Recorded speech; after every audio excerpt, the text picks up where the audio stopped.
Hey, welcome to the Parish Life Podcast. We're back with yet another episode of Journeys. And tonight's episode, we're actually going to be getting the female perspective, which is super exciting for me because you don't get the glimpse into the mind of a woman very often as a man. And so it's going to be maybe a way to decrypt the enigma a little bit. No. We've got my wife, Hannah, here, and we have Erin Sisson joining us, as well as Olivia Walker. And so one of the things that's really fascinating about the Orthodox Christian world right now, and I think a lot of parish leaders are very curious about this influx of young men into the church.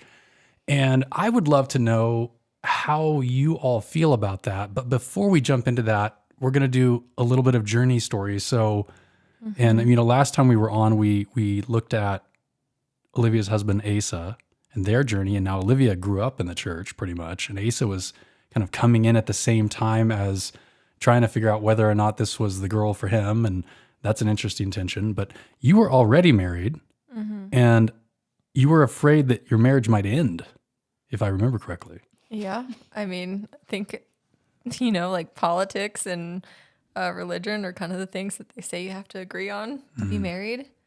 And you were looking into some really weird stuff. That's I fair. was just like grouping it all together like, oh man, this isn't going to end well. So what was it that made the difference? How did you turn the corner? Everybody won me over in the parish. I remember I was actually just thinking about this the other day of actually going to Deacon Mark to tell him how much of like a part he played in my conversion, but him willing to like leave the altar to come find out if I was okay. That was just really shocking. And I think like Father Evan's willingness to just sit with me and never like push me. Like him asking like what an acceptable time for baptism was going to be in like the years, and you were freaking out. And I was we were like, sitting at the table and he's like, how many years? And I'm like, years? We're talking years here? What? yeah. And then everybody just was super nice. And I found that I was building friendships in a community there, and that's what drew me in eventually. Beautiful. So it's connection and belonging. Yeah. Really interesting. Was there anything theological that you're like, oh yes, I've been waiting for this in Orthodoxy. This clicks. Not really. So you had to be won over with the theology too. With the theology, I was mostly fine with it. Turns out that I didn't really agree with a lot of the things that our church was teaching, but somehow I just didn't know. It was more just like getting familiarized with confession and icons and like more liturgical stuff.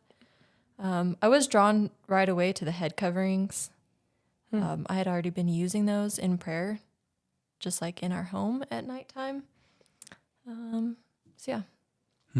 I don't know. I can't ever like think when I think about that time period because it's also like I was pregnant with Hudson. And so I was like preparing to be a mom for the first time and feeling like my husband's dragging me into this new church and this new faith. And it was just like so much was happening all at once. And during that journey, we started losing a lot of our friends at our old church. So that was just like really hard. There was like a lot of change happening very quickly. I remember one time Father Evan was sitting in his office and he said, if you had to pick a patron saint, who would it be? And he was generally just talking to Nolan and I, but I was the one who answered, and I was like, oh, Saint Hannah. And they both kind of looked at me like, you're not even okay with Orthodoxy, but you have a patron saint picked out. This is very interesting. Yeah. But it was because I had struggled with infertility for so long, and I had already connected with her, like her weeping and like wanting a child so bad. And that's Saint Hannah, the mother of Samuel. Yep. Right. Everybody thinks it's Saint Anna because the H, and Saint Anna is far more popular in the Orthodox world. So right. just Everybody always clarify. asks me, who's Saint Hannah? So yeah, that I was like already kind of accepting, and I thought it was really cool, the idea of like having the saints. I didn't have a lot of Catholic knowledge, so I know that a lot of people talk about like baggage that they might be carrying from other religions or faith confessions or whatever, and I just never had that. So it was less about getting over those like spiritual and theological hurdles and more just being introduced to a new community. And like everything in me that I had been told was like, oh, you don't worship icons and you don't do these things because it's bad. And so everything else, like, that's what these people are doing, but they all seem very nice. But so it's like hard to reconcile all of that. And just to be clear, we don't worship icons. Correct. Right? Yeah. I actually just did a post on this. We do not worship. It's a difference between. And you are expecting at that point, Hudson. So like, Right. how did that change for you as you're having your first kid come into the world, to a community that you're just getting to know yourself? And then you've got infant baptism, which is a whole new world with Orthodoxy. I was actually really excited about the infant baptism. Again, I didn't have the theological baggage. I was actually really excited because I heard about like the churching and the 8-day blessing or naming and godparents. And I was like quickly falling in love with that side of everything. And it was also really easy because at the time it was back when St. Spiridon was still at the 60th or 4th Street. I don't know why I always say 65th, 4th Street Church. And everybody was having babies. So then I was like, oh, I'm going to have a baby with all these other moms. And it's like such a small community. And where we were, there's like tons of kids, but I didn't feel like our close friend group didn't have any kids yet. So I would have been the only one who would have had a baby. So that kind of made the transition easier once I was like willing to accept leaving our old community and coming into the new one. That's good. Now, Erin, your husband grew up in the church. Is that right? That's true. He grew up in the church with Olivia. Oh, wow. The like- Orthodox world is such a small It's world. it's super small, like so close that there were slumber parties all the time. I mean, just Really? shuffling kids back and forth to houses. Oh yeah, That's so fun. That's awesome. I remember asking Blake, because there's 4 Caston girls. So I was like, did you ever think about marrying one? He's like, that would have been like marrying my sister. yeah, way too close. Absolutely way too close. That's funny. Yeah, but I mean, it's a small Orthodox world, like the Front Range in Colorado. If you were raised Orthodox, you pretty much know everyone. You know, the 60 other kids that are at the summer camp and whatnot. So yeah, Blake was one of them. That's so cool. Wild. That's wild. So your experience, when did you meet Blake and how did you guys meet? We met at the summer of 2020 at TPC. We were working at the golf course together. Nice. I actually met Olivia first, yeah, and then look at Olivia got Blake a job at the golf course, and so that's where I met him. Gotcha. Yeah. Awesome. So then you met him at work. How long did it take for you guys to actually start going out? And what was your first date like? It's kind of a funny story because you had a funny transition where it's like you're working around someone cute, and so you're like, oh no, I need help taking these drinks to my table. So you had a lot of interactions, and then you were the golf cart girl, and then you were working at a different place, and then it was months and months later that you guys connected for dating for real. Dating for real, it did take months. We went on a few dates that summer, and then he asked me to be his girlfriend, and I said no. Ouch. I know. But then we reconnected a few months later, and then we've been together ever since. So what changed your mind?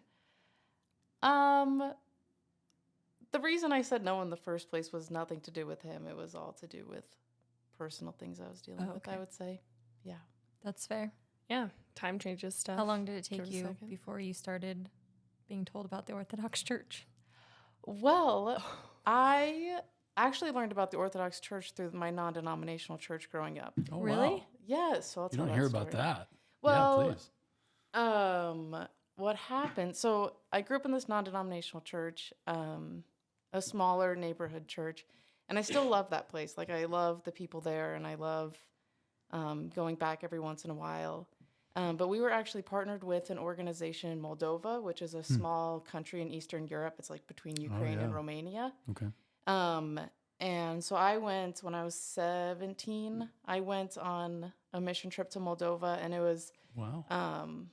I mean, it wasn't to go and be a non-denominational like Protestant, like let me convert you all to Protestantism, because the country's 98% Orthodox, right? The country's already Christian. The Interesting. point of our mission trip was for the orphans, and we had like a summer camp we were holding for the orphans, and so we were volunteering through that. It's more humanitarian aid kind of. Yes, Okay. yes, not conversion based. So Yeah, it was, so it was really cool. We went to this monastery, and now I'm blanking on what the name of the monastery is, but it was a monastery that was like in caves. Now, wait a second. You ended up in an Orthodox monastery when you were 17, and turns out a few years later you're going to end up marrying an Orthodox guy. Yes. Like, what kind of primer is Yeah. God is a crazy, strange, Halfway across the world. it Wasn't works just in down the mysterious street. ways. Yeah, that's wild.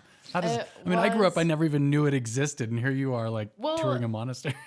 I didn't realize it existed in the U.S. So we were in Moldova, and we, the first day we're there is we're touring around, kind of adjusting our sleep schedules before we go to this summer camp to hang out with the orphans and be there with them. So we went to this cave monastery. I went to an Orthodox church and met a monk, which was really cool. But in doing all of that, like I said, I didn't realize this was a thing in America. Like I thought this was just like a cultural thing. Like this is just their culture for Their church. flavor. Yeah. Yes. Yeah. So then we came back, and I didn't really think much of it because there's not really a big Orthodox population in the U.S. Had no idea, and so it wasn't until I started dating Blake that he invited me to come to church with him, and he was really stressed out about having me come to church with him, and I couldn't understand why he would be so stressed. Did he prep you at all? Yeah, Is he prepped me a lot, and actually, Olivia's sister Julia prepped me a bunch too, and she's like, "Okay, expect these things and these things," and I was kind of confused because I'm like, aren't I just going to church? Like I've been going to church every Sunday my whole life. So the first time I went was I think a month before Pascha, and then I think the second time I went was Pascha. Oh my gosh. Oh my gosh. And it Trial by fire. Right. yes, Yeah. and it was so fun. And so it was the sunrise service, so you wake up at like 3 a.m. Oh, wow. How Yeah. cool. I think I prefer the midnight service. Okay. I think it's easier to stay awake Then than it is wake to up get early. up. And, yeah. Right. Yeah, and plus drinking beer at like 8 a.m. feels a little weird. Yeah. Yeah. That's fair. Not that Pascha's all about beer. But the breaking the fast. But it's about Joyous breaking celebration. the fast. Yeah. So those are my first times in the Orthodox Church, but it was way different than the non-denominational church that I grew up in, and I love that church, and I still do. And so deciding to become Orthodox was a long journey, and I wanted it to be something that was mine. I didn't want to join the church just because I'm marrying into it. Like I don't want to be just.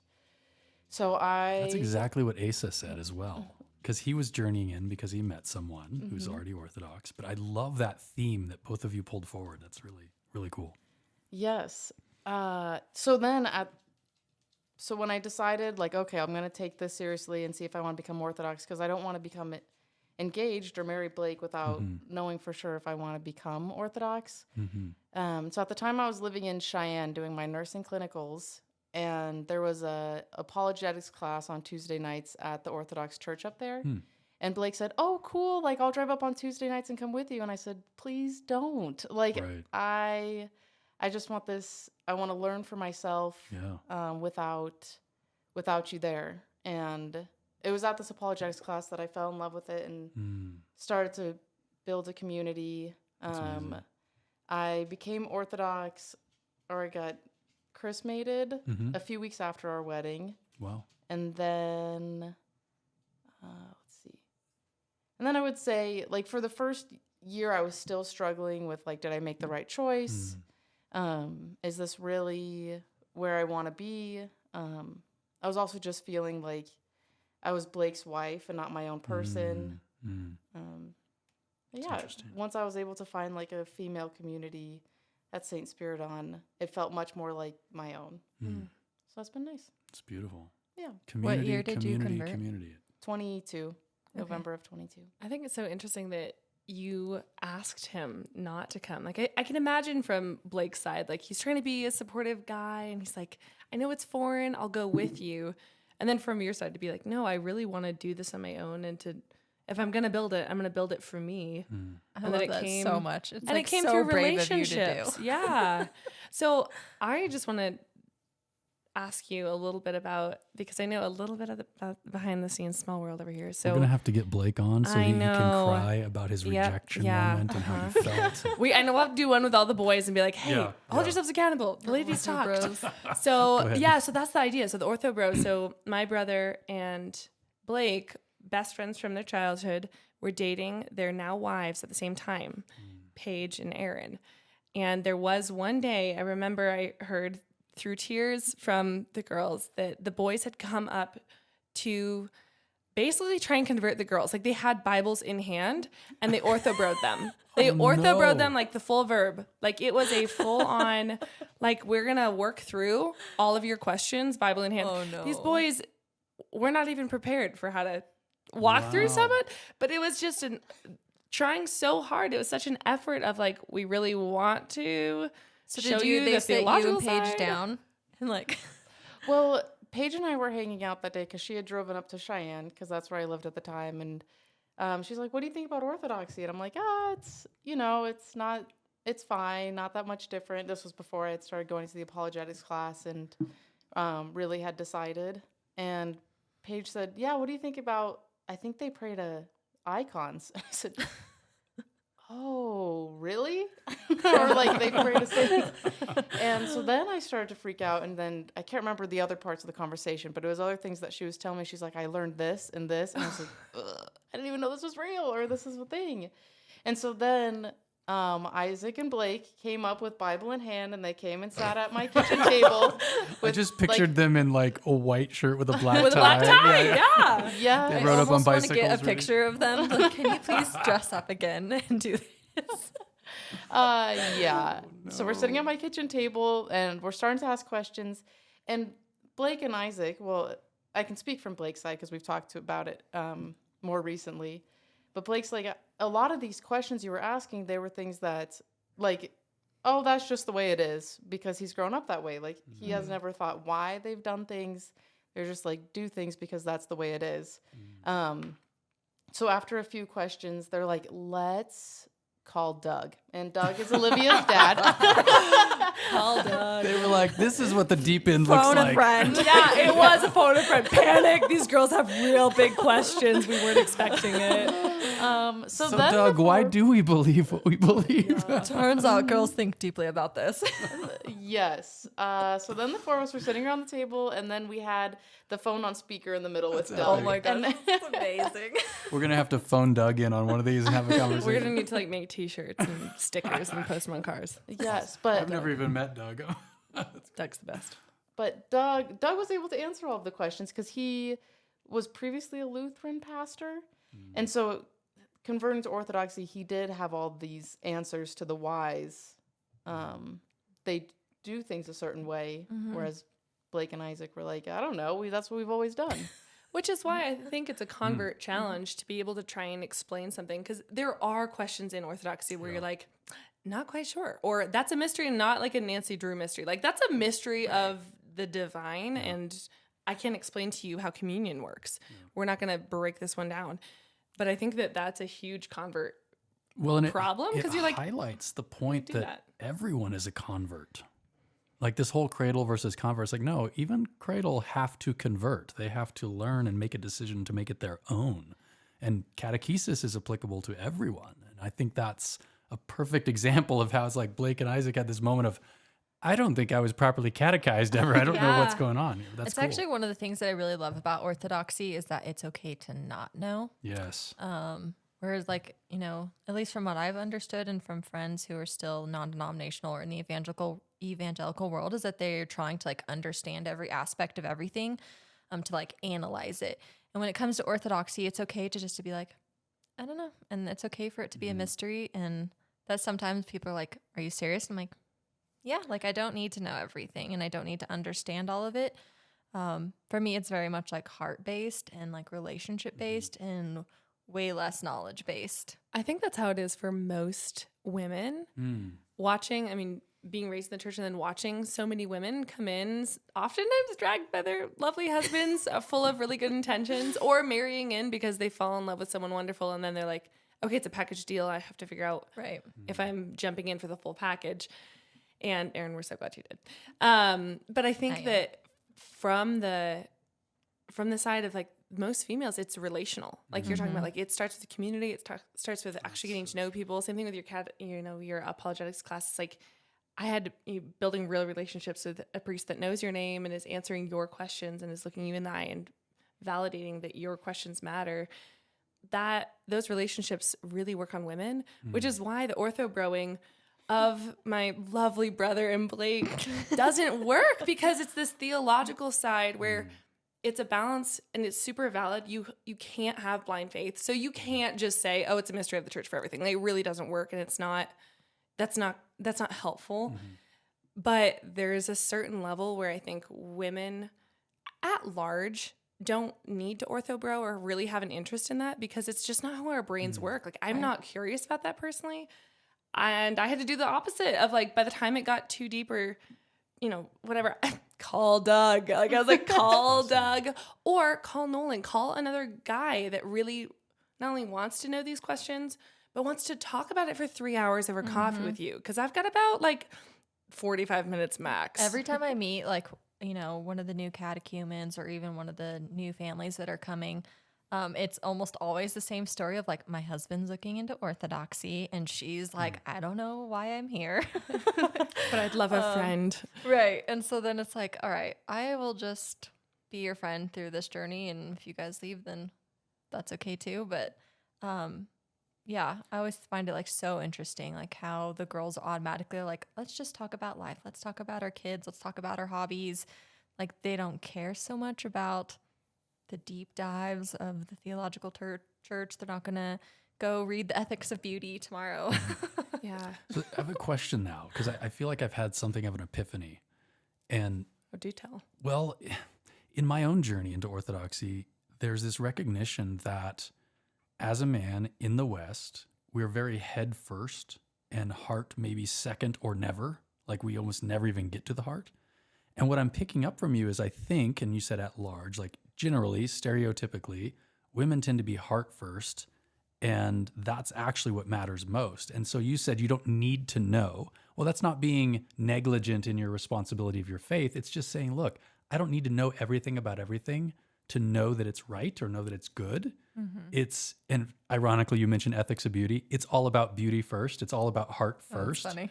But I think, look at that tome. Look how thick it is. And the reason so many of us men resonate with it is because it's basically a journey from the head to the heart as you read that, and showing all of us who are so stuck in our mind and trying to understand everything like this Western Enlightenment academia approach, which is very much our milieu, very much what we get in the non-denominational world or in the Protestant world, or even in the Catholic world. It's a very lot of head knowledge.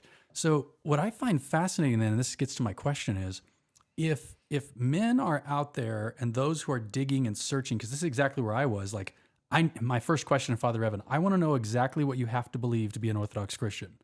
And he brilliantly said, we can talk about that, but why are you here? And he pivoted from my heart to my head, from my head to my heart, and asked a deeper question.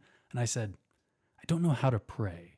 Now, I knew how to pray. I knew all the answers. But what I was getting to is, I don't know how to do this heart connection thing with God. And he said, let's start there. And then it was this invitation on a journey. So getting to my question, I think these men are starting to dig in, looking for answers, looking for the quote unquote right way to do it, which runs a tremendous risk, because if you've got a Western mindset and you're coming and you're trying to find the Christian faith confession that will rule them all, well, in other words, you have a Pharisaical mindset.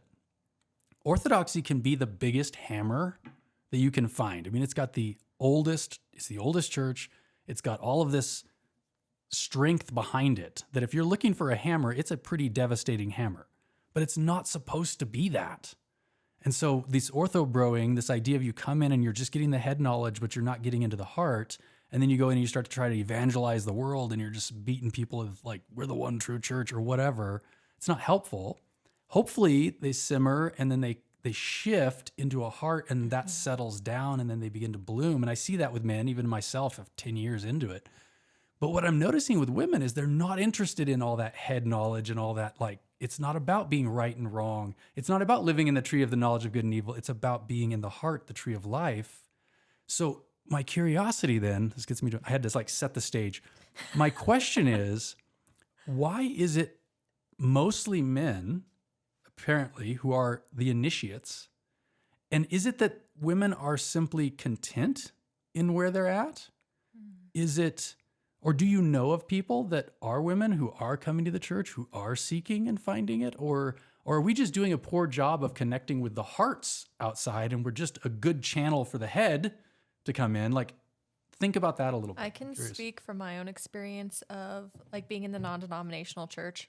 At the time, it felt really connected to the heart because you have, worship, and you have your small groups, and it's very community oriented. It's very emotional. And I think that I was kind of just like stuck in that of like, I'm okay here because like I have this personal relationship with Jesus. And like, I just didn't think, I think that there's a little bit of a hurdle coming into Orthodoxy because immediately what are like the first things that are thrown at you? It's, oh, here's a prayer routine, here's confession, here's like all these different things that you do. Disciplines. So yeah, it's the disciplines, but then it's like the community is more of like a longer journey, I think, and like the immersing yourself into the service and letting the heart be there.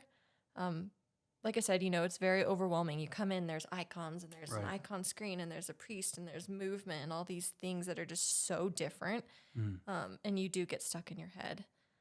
Not every woman. I'm going to say that there's probably tons of women who come into the church and immediately are like, this is amazing. Well, I think I'm that's home. what I'm seeing there, not to interrupt you, but you're describing you've already found the church vis-a-vis being dragged into it, being kind of forced, if you will, to have to encounter it. And then you've got these pushbacks because you're like, I'm not interested in a prayer rule. That seems very like what I would do if I wanted to marry you. Then we will have routines. But before that, you're like, I'm over here. So, I mean, I guess my follow-up would be, how would the Orthodox Church reach you pre me dragging you in so that you, A, knew it even existed, and B, might be interested in checking it out? Like, what would that even look like? In the case of upsetting potentially lots of people, small groups. So invitation into community. Yeah, Yes, I was going to say the same thing. It's relational. Right. And there's not a lot of opportunity for you to get to know the community without it being a service. Like everything is a service, and then there's like a community fellowship dinner. But it's like, what if I don't want to come to the service because it's still foreign and a little bit scary? Right. Yeah. Like, how can I get to know this community that I potentially am going to explore being a part of? Especially if we're going from the understanding of like, I know that there's like this long list of ascetic practices that I'm going to be accepting as part of this, but who is the community that I'm going to get to know? And oftentimes, especially with how the services are, they're long. A bunch of people leave afterwards. They don't always stay for fellowship. Well, if you're not used to that, it feels like being forced to go to some graduation ceremony. Right. It's like, and it wins it over. They don't have air conditioning, whatever. Right. So I don't know. That would be my response is that I think that small groups would be really essential into reaching the women population. Well, and it could just be opportunities without, putting it into a particular box like small groups. It could just be opportunities to encounter the people without encountering the rigor or the regiment of the liturgical cycle or the things that are foreign. Right. Right. And I don't think that they have to be like, okay, we're doing a Bible study or anything like seriously, potlucks, picnic in the park. We've got mom groups, making those things more visible. Cause I don't think that, St. Spiridon is honestly a very average church. I think it's very vibrant, Yeah. but for examples of the groups that it has, it's got a lot of groups that are already going. Yeah. So if those groups, especially they're female led of ministries and like fellowship things, and especially childcare activities and ministries that are service and community oriented, so they're going outside of the church. If those were opened up and meant, like that's where we were reaching with other people of like, hey, we're doing this like meal packing thing on Saturday. It's going to be at a church. It's going to be a lot of work, but you can meet some of my friends. They're also weird. You'll love them. Like something like that. I think that would be, I think that's a good thing. But like, if it's going to be some like sit around in a circle and we're going through Mark, I don't think that that's probably going to be the same. Right. So what I'm picking up is the cliche People don't care how much you know until they know how much you care. Oh, yeah. And so perhaps we're doing a really good job of being a resource for men who are seeking answers, head first kind of approach. We're well receptive to that. There's a lot of content on YouTube. There's all these things.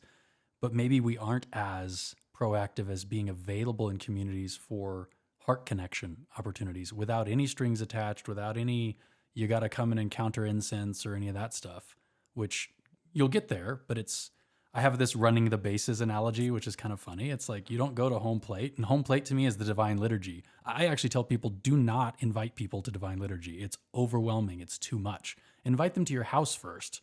Have dinner with them. Then invite them to go hang out with your friends somewhere public for like a bike ride. Then invite them to something, if we could create more of these in churches, that's actually oriented towards people who are new. Like we just had a newcomers dinner at St. Spiridon. It was great. It was oriented towards the expectation that the people there don't And know there where was the tons of bathrooms people are. there There were that showed tons. up who that was their first time, right? Yeah, it was great. But I also think it makes a lot of sense that, like, I don't think that the church needs to change anything. I think Agreed. the church in general just needs to add things in. Because Yep. the church is generally, and for centuries, has been run by men. And men are the ones that are wanting to orthobro and do podcasts and do videos and have these long talks. Absolutely. And then the women are running their households and trying to get gum out of their kids' hair and doing like 7 loads of laundry a day. So the women that are the ones that would be running these more relationally oriented activities are almost too tired to invest in them. Like it takes a whole new level of, okay, let me call someone. Let me make sure I text her. Let me reach out. So I think that it's not necessarily a problem. It's just an explanation of like that. I think that might be why we don't reach as many women. I don't know, Erin, what do you think as far as a way that do you think that we're on track with like, oh yeah, it's relational things like groups, or if you're like, oh no, way off base, I would have totally never come in anyway. No, definitely. So Blake and I do a campus ministry called Rooted. And so we meet on Tuesday nights, and there are like 15 people who show up, and usually I'm the only woman. Wow. Or there's like one or two others maybe. But I started last semester like a women's small group that would meet like once every other week at my house. And so only like 2 or 3 gals would ever show up, but one of them was coming from a background of being brand new to Orthodoxy and needed to figure this out. And then one gal who actually came last week is brand new to religion in total, like has only been to church maybe once in her life. And it's been a great group. Like there's not very many of us there because, Rooted has been mostly men, but Sure. It's something that I wish I would have had at that age, where it's like a small group and it did feel like a bridge before going to liturgy to like become familiar with Orthodoxy. And we at these groups, like I make a meal, we have like a Bible and a book study. So it's been really great because I come from campus ministry when I was in college, like a non-denominational campus ministry, and small groups was a huge thing. Right. Like everyone did small groups, like you were kind of put into groups of 10, and that was awesome. Like I knew that I had somewhere to go once a week where I could have this community in fellowship in Christ. And so trying to build that through Rooted It's really interesting. has been really good, I thought. Yeah. I do. I loved our small groups when we were at our non-denominational church. We ran a couple of them. And I feel like the friendships that were developed, and just, I think, especially for moms, and like bringing back that idea of like, we're just so busy, we're managing our households and our kids, and there's not a lot of time for to be like, all right, honey, I'm leaving the kids with you. I'm going to go get coffee. It's usually the other way around where it's like, dad's like, oh, I'm going to go meet so-and-so on my lunch break. Or like they have all the free time and the moms are like, I have to coordinate babysitters and the other person has to coordinate babysitters. And it's this huge ordeal. So to have structure built in where if, some sort of small group or whatever it could be, it's just that type of fellowshipping of just doing life together and building those friendships, Well, I think is so essential. The theme you're pulling out is this word that always resounds with me, which is belonging. And I think that this whole heart first, beauty first approach is about belonging, then believing, then becoming. Because it's you don't become Orthodox without first making it your own. And then working backwards, it's like, well, do I believe what they believe? Well, why would I even want to believe what they believe if I don't belong? Right? So in some cases, it's interesting because I think both of you had, well, Asa and then Erin, those coming in from the outside, had someone who was their bridge that they would then belong in relationship with, that became your catalyst for exploring the why. Because had you not had a relationship with Blake, you probably wouldn't have gone to the apologetics class. But you knew that was, and in your conversation, you were saying like, this is a non-negotiable. This is what I'm not going to get married outside the church. Like that was your thing. And so then Asa knew at some level, this is something I need to explore to see if this is even possible. So it makes me realize that we've got to we have this opportunity to reach women by creating spaces where they can belong and then bridge in from there, because they're not going to be interested in what appears to be the ascetic, well, this is my next question, and then maybe this will be the final one. The ascetic disciplines of the church appeal to men very much because it's like boot camp. And I'm not saying that the military doesn't appeal to some women, but by and large, it's the boys who are running around playing war games as kids and who want to go and do push-ups until they puke. And it's just more of a masculine kind of approach. And there's a lot of masculinity within the Orthodox ascetic disciplines and practices. How does that land with women as well? Well, joining the Orthodox Church, the first thing I did was go to an apologetics class, which is very, textbook heavy. And this is why, and this is the history of it. And that started my journey on a positive note of the Orthodox Church, where I'm like, yes, this makes sense. This is all backed historically. And I even talked to Blake's dad, Randy. He said years ago when they became Orthodox that he had come at a point where, there are so many different denominations, and how are we all reading the same Bible but having different denominations? And so he said he had kind of thought to himself at that point, well, either I'm going back to the original or I'm becoming non-denominational. And so him saying that and me being non-denominational, I'm like, well, that makes sense. Because my parents had left the Lutheran church when I was a kid and become non-denominational, and I'm not sure the exact reasons, but kind of the same thing where they're like, we're done with this denomination, let's be non-denominational, which, is a denomination. Yeah, I always joked, I'm not Protestant. I don't want to be known for what I'm protesting against. I want to be known for what I'm for. And then I would call myself non-denominational. And I'm like, that's a little bit of an oxymoron, right? So anyway. So I originally was reading these textbooks. Randy gave me 4 or 5 big dogmatic textbooks, and I was like, this is awesome. God bless Randy. Oh, good. Yes. That's good to know. That was actually helpful. It was helpful until I got to a point where I was like, well, I don't feel connected. Yeah. I know all of these things, and I do believe, I feel confident in joining the Orthodox Church, but it was, I joined the Orthodox Church, and like I said earlier, I had that year where I was like, well, I'm here, but I don't feel connected. And it wasn't really, Amanda got coffee with me a year into it, and it wasn't until I talked to her that I became more acquainted with the other women in the church. And she had actually told me, she said, stop reading those textbooks. She said, read this. And it was, a book about female saints. And that felt more heart first and felt like I could really connect to these female saints. I'm like, oh, this is relatable. This isn't reading a textbook anymore. And that was a turning point for me. Beautiful. Oh, yeah. Good. I'm so glad. I think that there's a lot to be said about having discipline. Got to be honest, if it's not on my calendar, it's not happening. If there's not an alarm for it, I'm going to forget. I need structure and a lot of support. So I think that Orthodoxy, just growing up with that structure, has been such a huge gift. Yeah. But it took me until deciding to get married to realize the beauty of obedience. And that came not only through the church and conversations with Asa as my fiance at that point, and then, very early marriage, to being able to relax into the idea of obedience as a gift. And I think that a lot of women, if they were allowed to be in a space where they could say this and they could,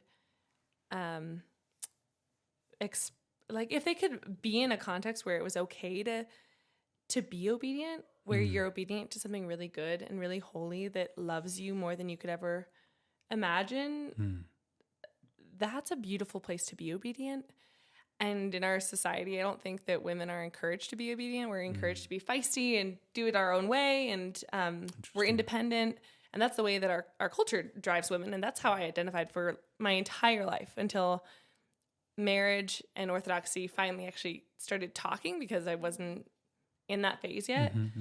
And then I realized the gift that obedience actually is. And I think that that's a huge gift to women in the church, that we get to be obedient. Yeah. I want to be obedient to someone. I didn't realize the Orthodox Church was preparing me to be a good wife. Wow. Because I get to be obedient to the fasting schedule.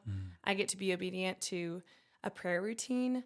I get structure. I get to be told where I'm going and when. And I have fewer decisions I have to make. I have fewer decision fatigue because I'm already shopping. Absolutely. Like, I'm already trying to figure out, do I get the purple or blue detergent? Like, it's overwhelming. So I think that part, actually, the obedience side, I think, is a huge relief as a young woman. And it was a weird thing to come to. Sure. Admitting, because that's not 21st century go get 'em boss babes kind of vibes. But I think that's been a huge gift. And so the Orthodox Church has that structure. And so I think that it's not something that would initially appeal to a woman. I think that, like Hannah was saying, there's a lot about the Orthodox Church that once you were in it, you were like, oh yeah, this makes sense and I'm falling in love with this. Right. But it wouldn't have the initial appeal when most men that are looking for direction, they're like, oh yeah, the rigidity and the rigor and the You high hear like pace of it. It's oftentimes where amazing. people are like, Orthodox put women down, or, that somehow we're like this subservient race or something within the church. And I'm like, actually, let me just fill you in. Yeah, actually, I mean, found home. is it just a boys' club? No. Okay, tell. No, something I thought do you that mean? was really cool coming into the Orthodox Church is like you love Mary almost as much as you love Jesus. And I was like, that makes sense, right? Yeah. And then also, like, coming into church, like, there are just as many female icons or female saints icons as male icon saints. Yes. I didn't say that right. It's okay. We know what you meant. Icons, half and half icons of different saints. Yeah. Yes, but like females are just as respected and loved in the church as males are, which is Yeah. But like respected and like held in the way that we were designed. We're not held to some expectation to sit through a 3-hour apologetics class if that's not our vibe. Like if we were to be held to the same standards as men because we're made different, that wouldn't be loving. And so the fact that we aren't, the fact that we get to have our own realm within the church, I think is so awesome. Well, and I also think like it comes back to like the 40-day blessing, which is such like a beautiful example of that. Right. The church isn't saying like you can't come because you're unclean. And it's like, no. This is for context Such after Western a birth. stuff that creeps in. Right. Go ahead. Sorry. Yeah. Yeah. So 40 days after you give birth, sitting at home with your child and nourishing your body and spending the time with your infant. And it's like this blessing from the church that is given to women to be like, no, you should be home, resting your body, taking this time to be with your child. There's no like fasting routine or anything like that. Like this is a time for you to just do what God has given you.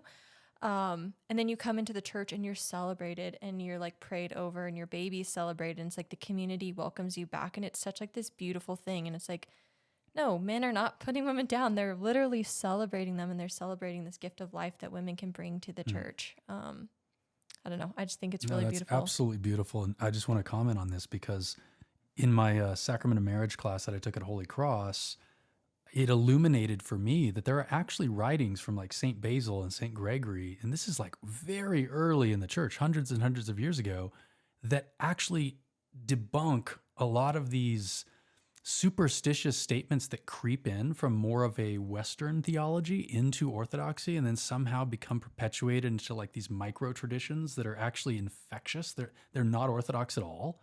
But things like a woman shouldn't receive the Eucharist when she's on her cycle. Oh, yeah. Like that is not Orthodox at all. In fact, St. Basil says these things are natural and created by God. Why would God create someone unclean by default? It doesn't, and I'm paraphrasing horribly, but that's the theme, right? But these things from the West, which that's a whole nother conversation about how human sexuality and purity and unclean, it gets put in the whole box of this idea that human sexuality was like the original sin. And that's why monasticism and virginity is held up in such a high regard. And people who get married, it's kind of like, well, you didn't can't make the cut. You didn't make the cut, but you can still get in if so long as you only do it if you can have a baby, because that's the only thing that redeems these activities. It's why in the West, she's the Virgin Mary, and in the East, she's the Mother of God. It's a highlighting of a different aspect of her to say like, well, why is she special? Because she was a virgin. No, why she's special is because God became incarnate through her. I think that's exactly it, though. It's all relational. Like everything about our faith is relational. And Father Evan's touched on it all the time. Like you go to hell alone, you're saved together. Yeah, right. Even in that statement, Mother of God, that's a relational definition. Right. Father Evan won me over with Orthodoxy because of the she's Theotokos, sitting there actually. pregnant. How many months pregnant were you? Like 8-9 months pregnant, Yeah. and 12 months pregnant, just overcooked. 12 15 months. months pregnant. She came in with this notebook of like 100. It was funny because you said the theology didn't really bother me. That I'm like, you had 100 questions. You were ready to lay into it. Yeah. Her first question was, so what's the big deal about Mary? And you could just see Father like, I got a pregnant woman asking me about Mary.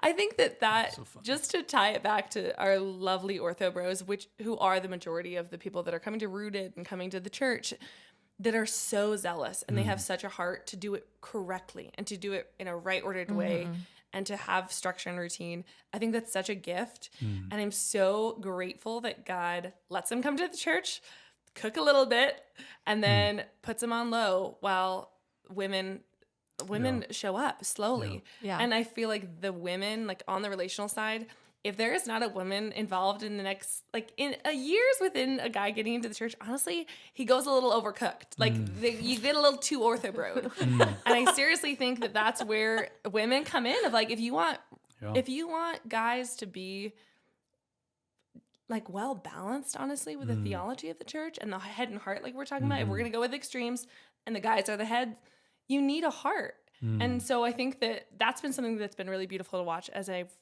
witnessed a number of young men at our church date and they invite these girls to church and, maybe the first one doesn't really stick and there's some heartache and there's cycles and there's ups and downs. But when a relationship develops, the softening, as you, Erin, you were explaining, the man then has to break down all the theology that he's gotten correct for years. He has to break it down for a woman that he's falling in love with. And it creates this whole different relationship that has to invite Jesus in and not just a textbook. Absolutely. Oh, I love that so much. It's beautiful. Well, on our next episode, we'll have to get into deaconesses and have that whole conversation to really fire up the internet. No, I'm just joking. But I would love to get that as a topic sometime with a bunch of ladies to hear their perspective on. But this has been fantastic and will not be the last one we do because I think the female perspective is so desperately needed in a world of masculine voices. And we just don't get to hear it as often enough. And it's beautiful and it does bring balance. So thank you all for joining. It's been a pleasure. And we will catch all of you next time on the Parish Life Podcast. Thank you.